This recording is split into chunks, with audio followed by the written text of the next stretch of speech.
In today's video, which is the last part of the series about creating a chess game, we will implement the remaining features that will complete the whole project. Those features are win conditions, casting move, and pawn promotion. Additionally, we will hook up the input from UI to our input system and implement different types of piece movements. Let's begin. First, let's take care of win conditions. After every turn, we have to check whether the game is finished and based on that information, start a new turn or end the game. So in the end turn method, let's add such a statement. In the end game method, we have to change the state of the game. Right now, we don't have any information about game states. So first, let's go to the top of the file and add a private enum called GameState that will have three possible values: init, play, and finished. Now let's add a member field to that class that will store the current state of the game. In the beginning of the start new game method, we will set the game state to init by calling the setGameState method. This method will assign the game state passed in the parameter to the variable that we just have declared. And in the last line of the start new game method, when the game is prepared, we will change the game state to play. As long as we are working with game states, let's block the input from the board whenever the game state is not equal to play. So let's add a method called isGameInProgress that will check this condition. In the onSquareSelected method in the board script, let's add a guard that will let us through only when the game state is equal to play. We called a wrong name in the endTurn method, so let's just fix that quickly and change setState to setGameState. That will be all for now in the endGame method. Now let's implement the method that will actually check if the game is finished, called checkIfGameIsFinished. First of all, we want to know if the active player is attacking the opponent's king after the move. So the chess player class needs a method for that. We will call it getPieceAttackingOpponentPieceOfType. I know, name is pretty heavy. Which will return an array of pieces that are currently attacking any piece of type passed in a generic parameter in the method. So let's generate this method, and as I said, this method should return an array of pieces, not just one piece, so let's quickly fix that. In this method, the player will ask each of his pieces if they are attacking the piece of type that we are asking in the generic parameter. So the piece class has to have a method called isAttackingPieceOfType. Let's generate this method and hop to the piece class. In this method, we will iterate through all available moves and check if there is a piece of the type passed in the generic parameter on that square. If there is at least one piece attacking the opponent's piece, we can go and evaluate the next condition, which will check if the attacked king has any square to move to. So the first information necessary to establish this is a reference to the opponent's king. So first, let's get a reference to the opponent's chess player, and then let's find the king piece that is in his possession by calling a new method called getPieceOfType. This method will take a generic parameter and return an array of pieces that are of this type. Because we know that there is only one king in a team at any time of the game, we can just call the first or default method to get the reference to the king piece. Now let's hop to the just generated getPieceOfType method. It will return an array of pieces. Let's also restrict the generic parameter type to types that are derived from the piece class. Let's also add this restriction to the getPieceAttackingOpponentPieceOfType and to the isAttackingPieceOfType method. Back to the getPieceOfType method. Here we will simply find all pieces that are the same type as the generic parameter and return them as an array. Now we have to ask the opposite player to remove those available moves that enable attack on the king piece from his king's moves. So the method will take a generic parameter which will describe what type of piece should not be attacked, and two standard parameters, one telling the player which player is attacking him, and a reference to the piece, the moves of which we want to check. Let's generate this method in the chess player class, and let's rename the parameter names. First, let's declare a new list of vector2int type that we will add moves to that we want to remove. Then we will iterate through the available moves list from the piece passed in the parameter and find a piece that is on each square. We will need them in a minute. Then we want to move our piece to that square and check if any piece of type passed in the generic parameter is still being attacked. To do this, we have to ask the board to update its grid. So let's make the update board on piece move public and call it just as if we simply moved a piece to a coordinate. Then we will generate moves for the opponent. We have to do that because the board data has changed. Then we will check if the opponent is still attacking the piece that we are interested in. If yes, we can add that square to the coordinates to remove list. After checking all of the available moves, we have to iterate through all of the squares and remove them from the available move list. Let's quickly implement just called new check if is attacking piece method. There we will iterate through all of the player's active pieces. For each of them, ask the board if that piece is still on the board and check if the piece is attacking any piece of type passed in the generic parameter. Let's add restriction for the generic parameter. If all of the above conditions are met, we can return true. Otherwise, we are going to return false. We also have to add a restriction to the generic parameter in the remove moves enabling attack on piece. Now back to the check if game is finished method. Now that we have removed all non-valid moves, we can check how many moves are left for the king piece. If there is none, we have to check the last condition, which is the lack of possibility to cover the king from an attacking piece using any other piece. So let's keep that information in a separate variable by calling a new method called canHidePiece from attack in the chess player class. This method will take a generic parameter to describe what kind of piece we want to cover and a parameter with a reference to the attacking player. Let's generate this method. First, let's add a generic parameter restriction. We will do something similar to what we have done when removing non-valid moves from a piece. So we will make all possible moves with each of the player's pieces and check if the king is covered.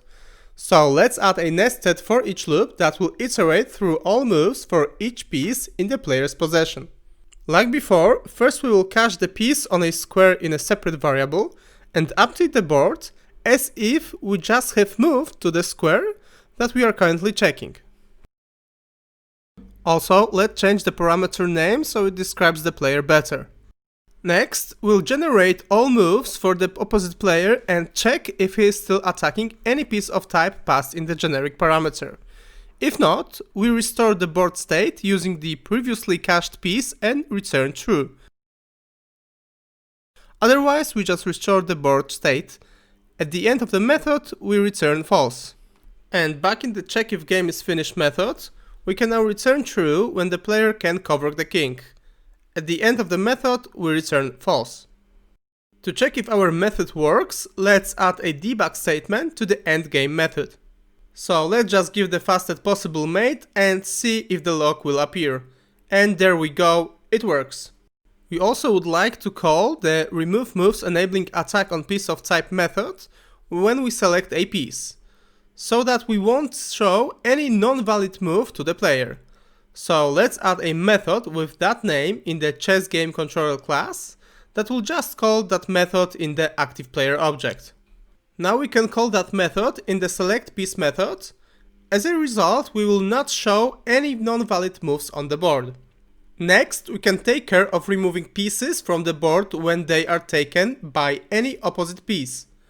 So in the onSelectedPieceMove method, let's handle this at the beginning and call a new method called tryToTakeOppositePiece with vector2int coordinates as a parameter. So first we have to find a piece that occupies the coordinates passed in the parameter. Then we check if there is any piece there, and if so, we check if that piece is from the team that is opposite to the selected piece team. If those conditions are met, we can call a method that will remove a piece from the board. Let's call it takePiece and generate it. In that method, first we will check if a piece passed in the parameter is not null. Next, we can set the piece reference in the grid object to null using the piece occupied square value. Then we should inform the chess game controller about the removal of the piece so it can inform the proper player about that event. So in the chess game controller, we should destroy the piece game object. But before we do that, let's find the owner of the removed piece and call the removePiece method in the chessPlayer class. I noticed that there is one line of code missing in the removeMoves enabling attack on piece method in the chessPlayer class.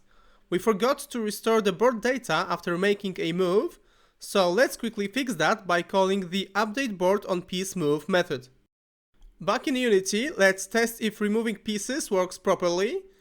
As you can see, the taken pieces are removed and we can push the pawn through the square where the removed piece was before.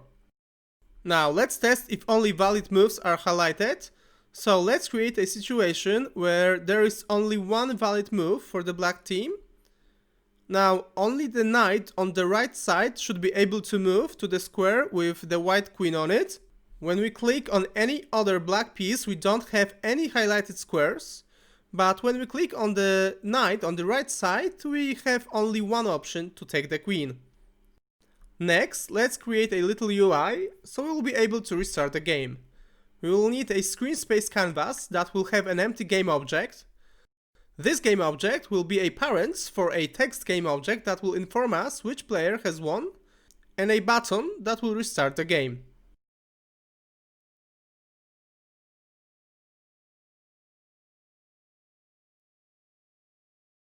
Let's create a method in the chess game controller class that will handle restarting the game. First, we have to destroy all pieces that are on the board right now. Let's create a method for that. In this method, we'll iterate through the white and black players' pieces and destroy them.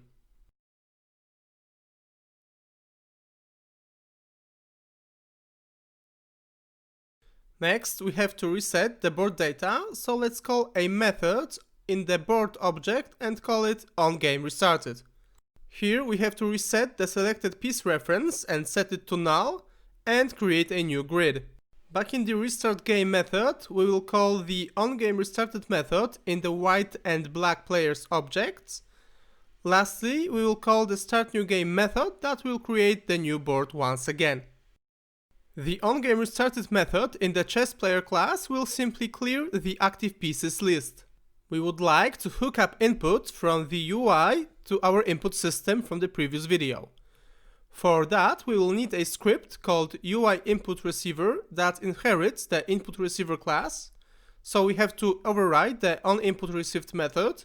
This script will have a reference to a Unity event that will be passed to all the handlers through the callback parameter in their processInput method.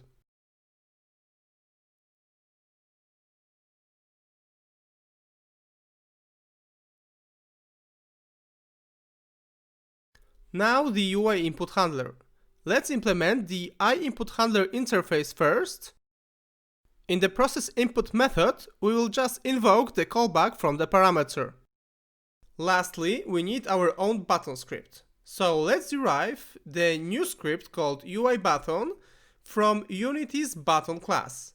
The additional functionality of this class will be assigning the onClick event to the receiveInput method from the input receiver connected to that button. So let's cache the reference to the input receiver component in the overridden awake method and set the onClick event. Let's also add a required component attribute to the class definition. Back in Unity, add our new UIButton component in the restartButton game object instead of Unity's built-in button component. Because of the required component attribute that we just have added, the UIInputReceiver component was added automatically. Let's also add the UIInputHandler component to the button. The difference with using our custom button instead of Unity's button is assigning the method to the event in the UI input receiver component instead of button component. Let's hit play and see if our restart button works as intended. As we can see, the board resets after clicking the button. We'll also need a place to control the UI elements, so let's create an empty game object called UI, parent the canvas under it, and add a new component called Chess UI Manager. In this script, we will need three fields that will refer to the UI elements: the parent game object of button and text, the button, and the result text.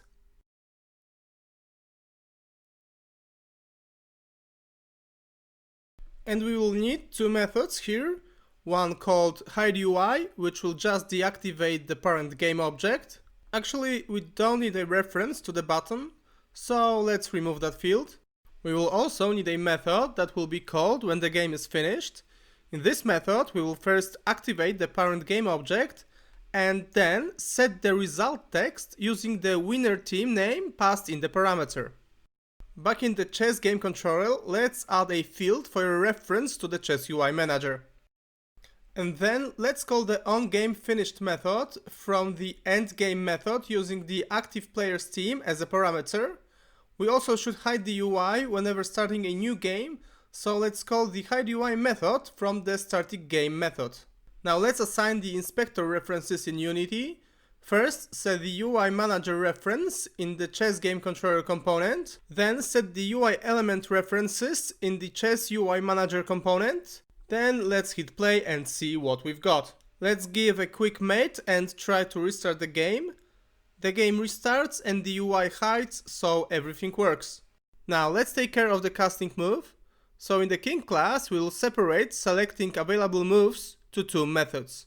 One called assign standard moves, and the second one called assign castling moves.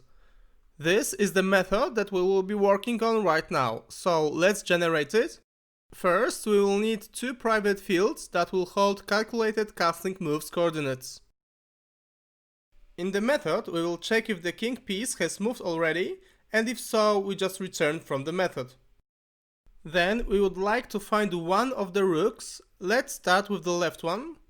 We will use a new method for that called getPieceInDirection that will find if there is a clear path from the king to the piece of the same type as passed in the generic parameter. Let's generate this method with the return type of piece. Let's also add two private fields that will hold reference to the left and right rooks. I think that the getPieceInDirection method is not specific to one kind of piece, so let's move that method to the piece class and make it protected. Let's also add a restriction to the generic parameter. In the method, we'll create a for loop with max iterations equal to the board size value. In every iteration, we will calculate the next square coordinates in a direction passed in the parameter. Then we will get the piece occupying that square on the board and check if the coordinates are not outside of the board. If there is a piece in the current coordinates, we have to finish the loop and return something. If the piece is not from the team passed in the parameter, or is not of the type passed in the generic parameter, we return null. Otherwise, if the piece has the same team as the parameter and is of the type like in the generic parameter, we return that piece. Back in the king class, in the assign castling moves method, we can check if the left rook has been found and if it has not moved. If it has not moved, we can set the left castling move variable to the coordinates equal to the occupied square by the king plus 2 squares to the left, and then we can add those coordinates to the available moves list. Next, we can just copy-paste the whole if statement that we have just written and change the variables so it fits the right castling move. Then we have to override the movePiece method. First we check if the coordinates in the parameter are the same as the left castling move. If yes, we know that the player wants to perform the casting move, and we have to move the left rook as well using the update board on piece move method in the board object and the move piece method in the left rook object. Then let's just copy paste the if statement and change the values so they fit the right casting move. One quick fix, I typed the equals sign instead of the plus sign here, so let's quickly change that. Now go back to Unity and check if we can castle. And there we go, we can perform the left castling move as well as the right one. Now let's implement the pawn promotion. So in the pawn class, let's override the move piece method. After calling the base implementation, let's call another method responsible for checking if the pawn can be promoted. In this method, we have to define which y coordinate enables the pawn to be promoted based on the team color. For the white pawn, this value is board size -1, and for the black, it is 0. Then we check if the occupied square y coordinate is equal to the one that we have just defined. If yes, we need to inform the board that the piece is going to change so the board can update its state. So let's generate the promote piece method with a promoted piece in the parameter in the board class. In the method, first we have to remove the piece by calling the remove piece method. Then we need to call the create piece and initialize method from the chess game controller object that will return a new piece. So let's go back to Unity and check if we can promote the pawn. And there we go, the pawn changed to the queen and now can move like one. The last thing to implement are the different types of twinners. For that, let's import the free package called doTwin from the asset store. This asset requires us to do some initial setup, so let's quickly do that. The first twinner will be the line twinner, so let's add a using statement so we will be able to use the doTwin package. Next, let's implement the iObjectTwinner interface. Here we need one field that will describe the movement speed. In the method, we can calculate the distance from the transform that we want to move to the target position. Then we can call the doMove method from the doTwin package that takes the time as the parameter. We can calculate the time by dividing the distance by the speed. The second twinner is going to be the arc twinner. Like in the line twinner, let's add the using statement. Here we need two fields for speed and height. The move to method implementation will be pretty similar to what we wrote before, but instead of the doMove method, we will use the doJump method that additionally takes the parameter describing the height of the jump. Let's take a look at the finished project. And that's it, guys. You can find the whole project on GitHub in the description below. I hope you enjoyed it, and please like and subscribe if you like my content. Also, leave a comment, I'm happy to answer all of your questions. Take care.